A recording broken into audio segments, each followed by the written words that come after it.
Every so often, you see something online and you just know that it's happening in Bali. This month, it's a group of sweaty foreigners running through the middle of Canggu before sunrise. All of them wearing their headphones tuned into the same DJ set that only they can hear. It's called Entourage Bali, a social club for expats and digital nomads that's built around group runs. And up until last week, it was mostly seen as a positive fitness community. Then, certain screenshots started circulating. An applicant tells the group she's Indonesian and gets rejected on the spot. The reason given? It's an automatic system, not their fault.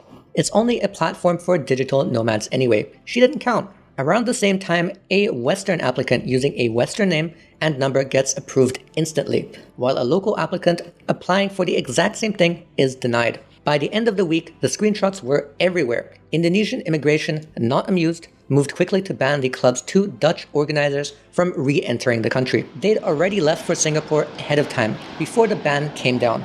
Maybe they knew what was coming and got out ahead of it. What we're looking at here is one of the cleanest cases that we have seen yet of what happens when a wealthier foreign population descends upon a foreign country and starts building its own parallel world on top of it. I've talked about this concept in previous videos, but this really is the cleanest version of exactly that we have seen to date. And the story is still unfolding as I record this video. There are two realities in every popular nomad destination, one for the foreigners and one for the locals. In this video, we will be exploring exactly that phenomenon. Real quick though, if you want some honest, raw, and unfiltered takes on the economics and culture of the modern digital nomad experience from somebody who's actually living it right now, go ahead and subscribe for me. Appreciate it.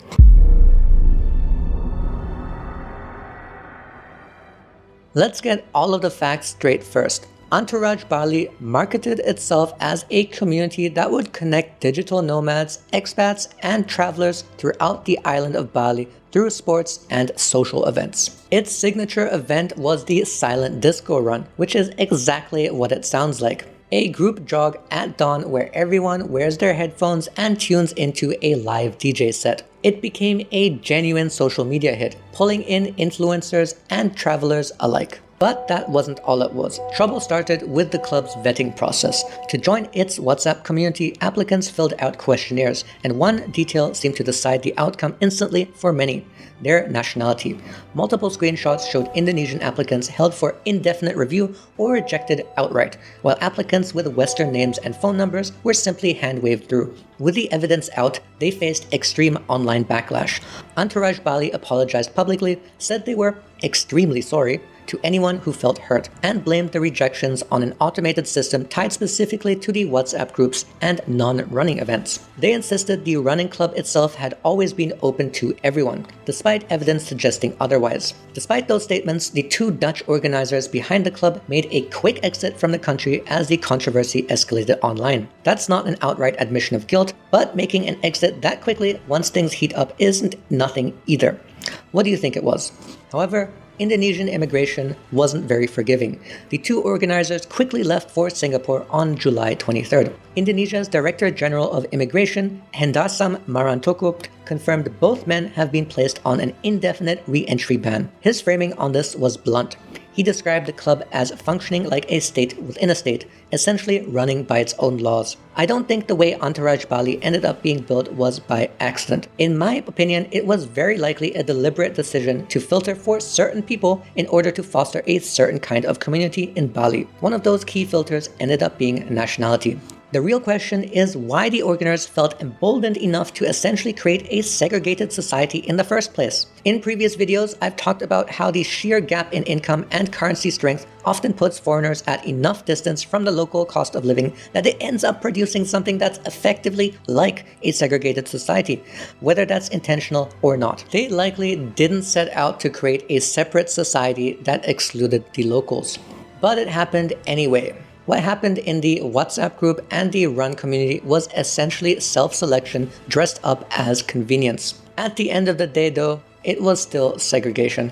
Have you ever joined an expat community in a country you were staying in that was marketed explicitly for people just like you? Did they let in the locals too? Let me know down in the comments below.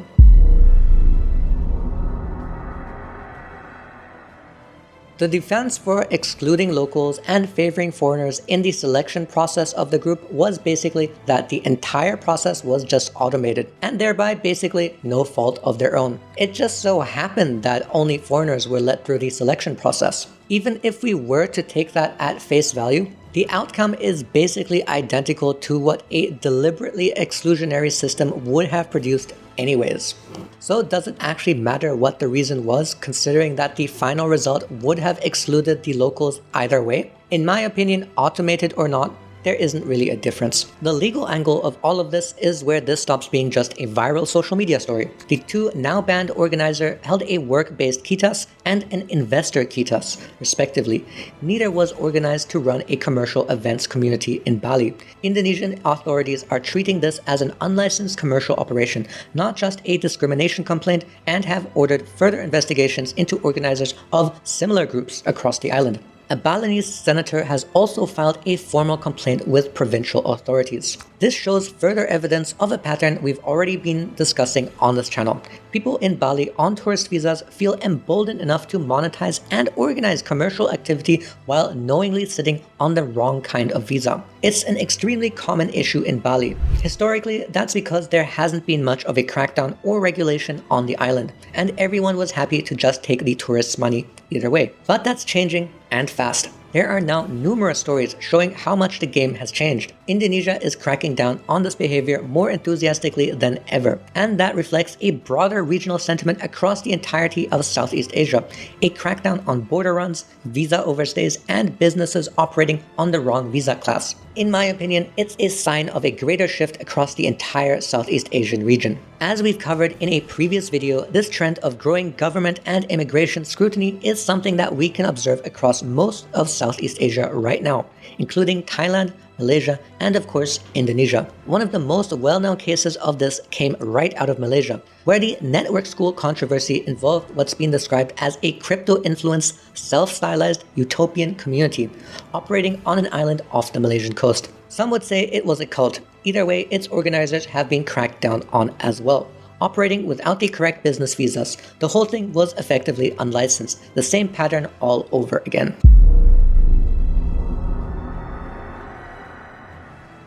All of this reflects a pattern that we have observed plenty on this channel: the gentrification of pretty much every so-called digital nomad hub across Southeast Asia, the downstream effects of which are very much visible pretty much everywhere.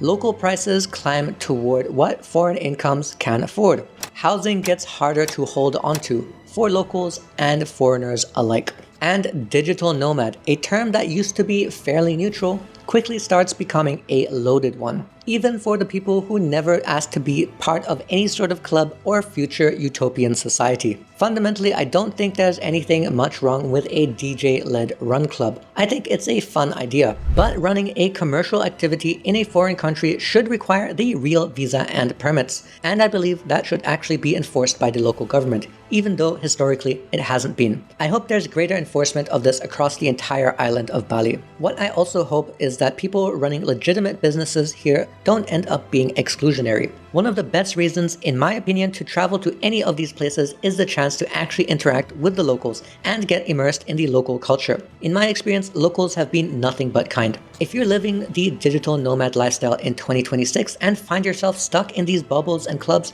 broaden your horizons. Quite honestly, live locally, or you may as well stay home. If you're not actually participating in the country you're living in, what's the point of being there at all? So yes, I hope that these running clubs begin to let in the locals that actually want to join. Not me though, I hate running. Fundamentally, what caused all of this, the true economic reasons behind why this could happen at all, comes down to income inequality. Foreigners simply just have more money than the locals. And as discussed, this creates a rift in lifestyle, and quite honestly, a rift in lived experience between the expats and locals who both reside in the exact same place together. As I said, I think it's a waste. Why travel halfway across the world just to end up spending time with people who look and act exactly like you? I think it's a waste. But that's just my opinion though. If you've made it to the end of the video and you liked what you saw, consider hitting the like button for me. It helps me out so much. But as always, Thank you very much for watching and take care. See you in the next one.